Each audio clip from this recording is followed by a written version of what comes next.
Gunsmoke, starring William Conrad. The story of the violence that moved west with young America. And the story of a man who moved with it. I'm that man, Matt Dillon, United States Marshal. The first man they look for and the last they want to meet. It's a chancy job, and it makes a man watchful and a little lonely.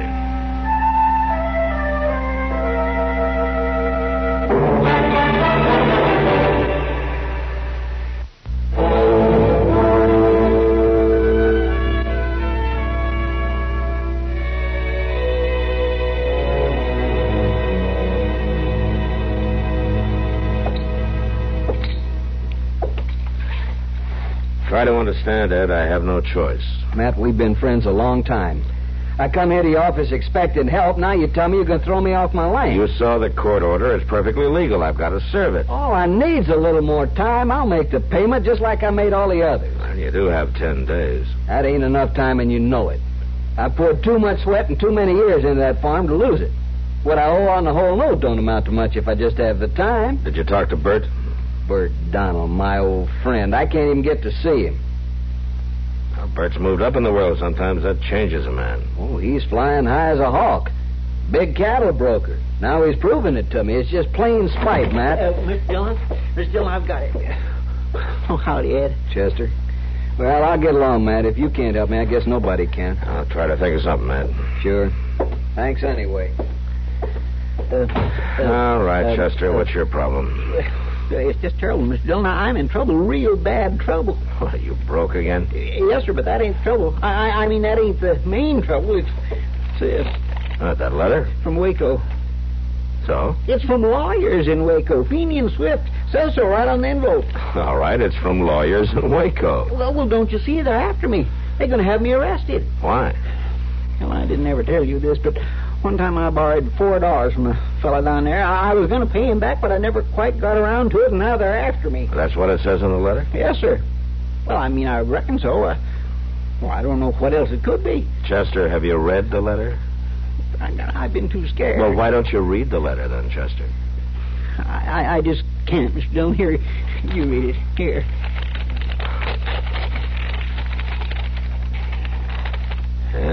Mr. Chester Wesley Proudfoot, dear sir.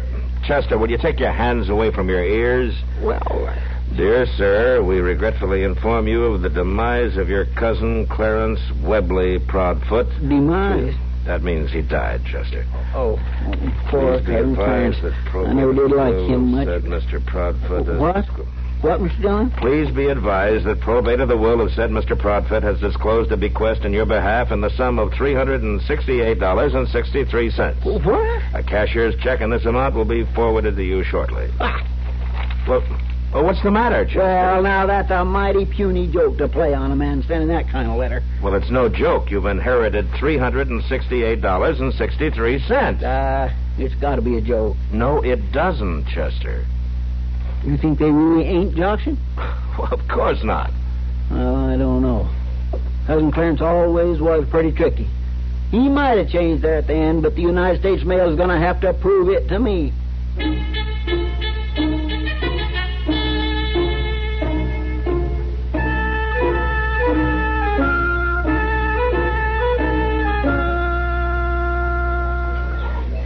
Matt, has Chester taken up permanent residence down at the stage depot? From the looks of the office, you'd think so, Doc. If that check from Waco doesn't get here soon, you're going to have 2 more patients on your hands. 2? Well, I don't think Chester can last the week out, and I'm not sure I'm going to stand him for another day. Matt, you'd better get over to the bar. Oh, why, Kitty? What's the trouble? Ed Grimes. He's there with Bert Donald. Oh. I don't want to talk about it, Ed. Not now, not never. Bert, at least you can be decent enough to answer me. Ed, this isn't the best place in the world to talk business. Well, I think it is. I want to ask him in front of these people to give me time to make payment on that note. Marshal, I got nothing to say to him. Seems to me a man's got a right to have a drink without nobody annoying him. Look, Bert, Ed's kind of worried. Maybe you might reconsider. No. All right. I tried everything I know to make you listen to reason. I even begged in public. But I ain't going to get down on my knees and crawl. You ain't a man no more, Bert. You're something slimy. You ought to be stepped on. That's enough, Ed. A man like him don't deserve to live. Somebody's going to kill him. If nobody else does, it just might be me. All right, get out of here, Ed. Go on home right now. Go on. Don't you look at me like that, Marshal. I haven't broken any law. Till I do, whatever I say or don't say is none of your business. Bert, when you find time, remember he was your friend.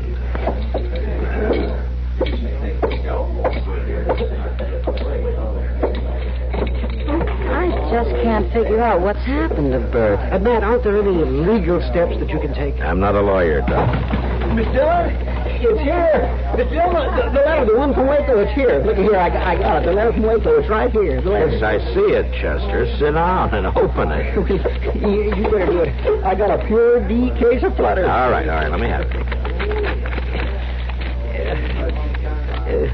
Yeah, there it is. A cashier's check for $368.63 made out to Chester Wesley Proudfoot.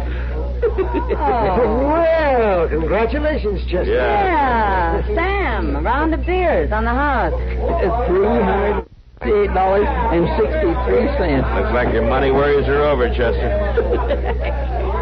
Chester. $368.63.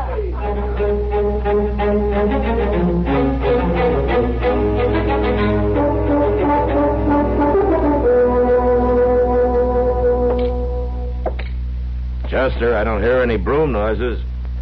Chester? Chester. White. What? White. The house I'm going to build, it'll be white with a red barn. Oh, I see. It ain't easy deciding what color to paint your house. But now you're sure. Oh, yes, sir. And I decided to get me an all-black suit and an all-black horse. I think I'd look good in all black, don't you, Mr. Dillon? Kindly dignified like. Well, I think that's the right word. Yeah, dignified. And a man with a black suit ought to have a black hat, too. Reckon I'll have to buy me a new hat. Chester, I'm happy about your money, and I want you to enjoy every penny of it, but you ought to slow down a little. This house you're talking about, the house alone is going to cost you more than you have. More than $368.63? I'm afraid so, Chester. Well, then, by jing, I know what I'll do. I'll just go at the Long Branch. Well, I know I shouldn't ask this, but why are you going over to the Long Branch? Why? Now I got enough money to play in a big poker game. Only reason I never won before was I didn't have enough stake. Now I can run that Waco money into the thousands, maybe more. That's what I thought. Get your hat. You coming with me at the Long Branch? No, you're coming with me, Chester, to the bank. You're going to leave your money with Mr. Bodkin, and it's going to stay there. Now, Mr. Let's Dillon. go.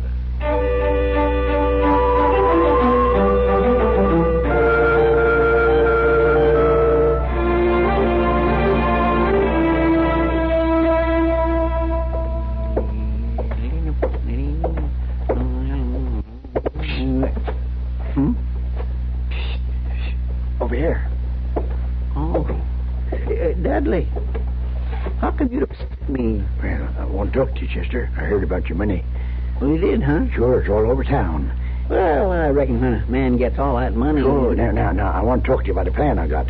You know, I've been driving freight for Wells Fargo, don't you? Oh, well, everybody knows that. Sure, now, I made a lot of money, too, Chester. Through rain, sleet, and snow, I drove them wagons and never lost nary one. Well, good for you. Sure. Now, Chester, don't you see? Now, you and me can open our own freight line. We can? Yeah. We wouldn't need more than one wagon to start.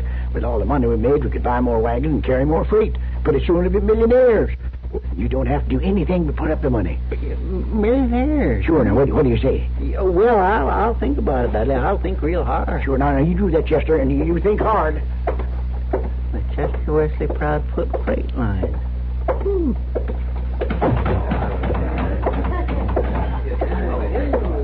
Well, old Moneybags has decided to join us. Yeah. Sit down, Chester. Thank you. Miss Kitty, hello, Doc. Hello, Chester. Miss Dillon, you know Dudley Cheever is the fourth fella in 2 days with a good idea for investing my money. Well, I hope you haven't done it. Well, not yet. I got to have time to think it over. Good, because I have something here for you to think over. What's this? That, Chester, is a statement. An accounting. A bill. Balance due $23. What for? What for? Well, I can't remember all of it, Chester, but Just offhand, I can recall the times you came to me with back miseries, heaves, stomach aches, shooting pains, and wheezes. Well... And then there was the time you broke your toe kicking the can that had a rock in it. Well, and the splitter that I had to remove when you sat on the rear fence. I know, Doc, but them wasn't official calls. Not most of them wasn't. Well, according to my calculations, that bill represents just about 1/10 of what you really owe me. Well, I never... I'm ready for another beer. How about you, Matt? I think that's fine. Me too. Chester, now that you have money, I think you should consider your responsibilities. My what? Like buying a round of drinks for the house. Wait, you don't mean for all them spongers and everybody? Well, as usual, when a man has money like you have. That's Well, right. Now, that could come to $5 or better. Well, you can afford it. Well, now, wait a minute, Kitty. I think you're leading Chester into bad habits. When a man has wealth, he should use it wisely. He should contribute to his community. Now, for example, you take the U.S. Marshal's office. Now, there's an old stove there. That stove works? Well, if you know the right combination, but it smokes up the whole place. Now, there's the Marshal's mattress, Well, for yes, but example. now That's- the government ought to take care of them things. Yeah, but they don't, Chester. So I thought that some wealthy, public-spirited citizen would. How about those drinks? Now, how about my Chester? bill? The mattress. Well, I sure didn't never believe my best friend would dog a man just because all of a sudden he's got rich. Well, who's dogging you? You are, all three of you, and I'm downright disappointed. You know what you are? What? What? You ain't nothing but fortune hunters.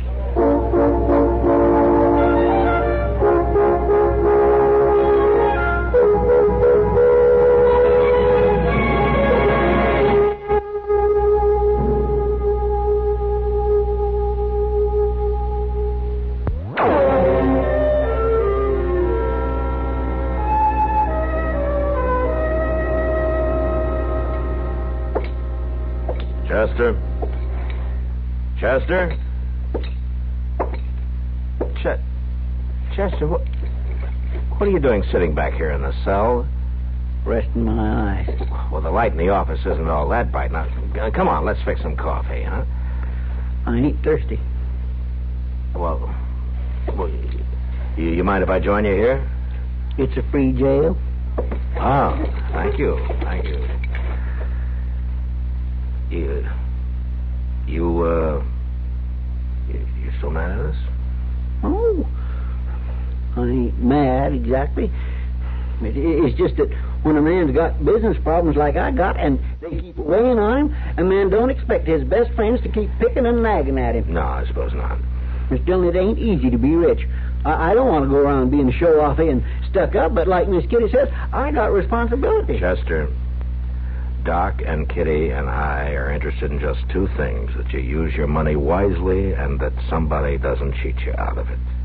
Oh, but you talk like I was a little bitty old baby. No, but you must admit that you haven't had this kind of a money problem before. Usually it's the other way around. How to get it instead of what to do with it. Okay. Now, how about some coffee? Huh? Well, I reckon maybe I have thirsted up some. Good. Come on. Marshal? Oh, hello, Bert. Marshal, I want you to arrest Ed Grimes. Huh? Why? He tried to kill me. I was driving home from town. He bushwhacked me. Put a bullet right through my hat. Another inch and I wouldn't be here, and I want him arrested. Oh, what makes you so sure it was Ed Grimes? Did you see him? No, I just seen a man ride off, but Ed's the only one that'd want to kill me. You heard him say he would. Where'd all this happen? Turner's Crossing. All right, I'll look into it. Looking ain't enough. I want him in jail now. I said I'd look into it, I Bert. don't like the way you handle your job. I got a right to protection. Why don't you go find another marshal somewhere? Maybe you'll like him better than... You can't get away with this, Marshal. I'll tell everybody in Dodge. Fine, you go tell him. I will, right now. Oh, my. I reckon everybody's got problems. Yeah, I guess they have.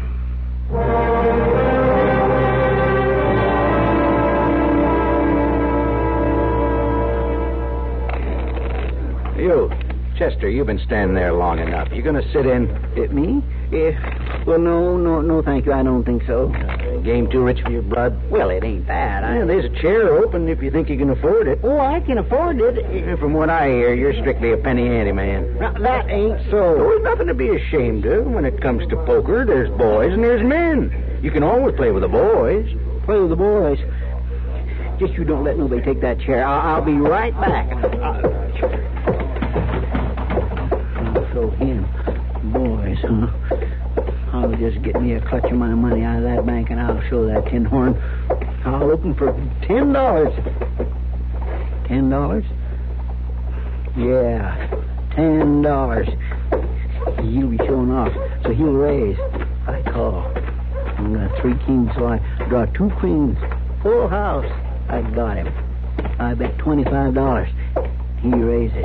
I just look at him kindly cold like. Hello, Chester. I raised $50. What? Oh, Ed, I was thinking about something.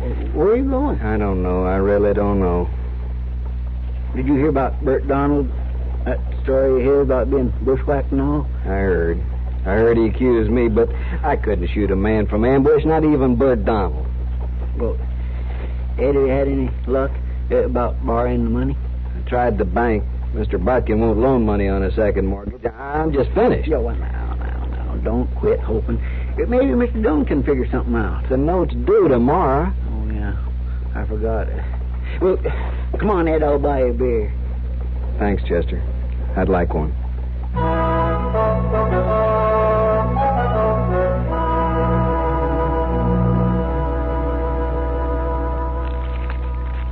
$330, $40, $50. All right, Bert, you just mark that note paid in full, and I'll give it to Ed. Where'd he get the money? Rob the bank? Never mind. You got paid, and I'll sign it and get out. I'll sign it.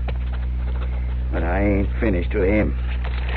It's still a matter of him trying to kill me. How do you take me for a fool, Bert? What do you mean? That hat of yours with a bullet hole. Well, what about There it? were powder burns on the hat. I seen him. It'd have been pretty hard for a man to miss you if he were close enough to cause powder burns. Well, he did. You did the shooting, Bert. You took your hat off and you shot a hole in it, and you were too stupid to back away. It was Grimes. You say so, I think different. Now, you got your money, go buy yourself a new hat. Dillon, I'll see to Bert, it. I'm getting real tired of you. Get out of here and stay away from Ed Grimes, or I'm going to break you in two.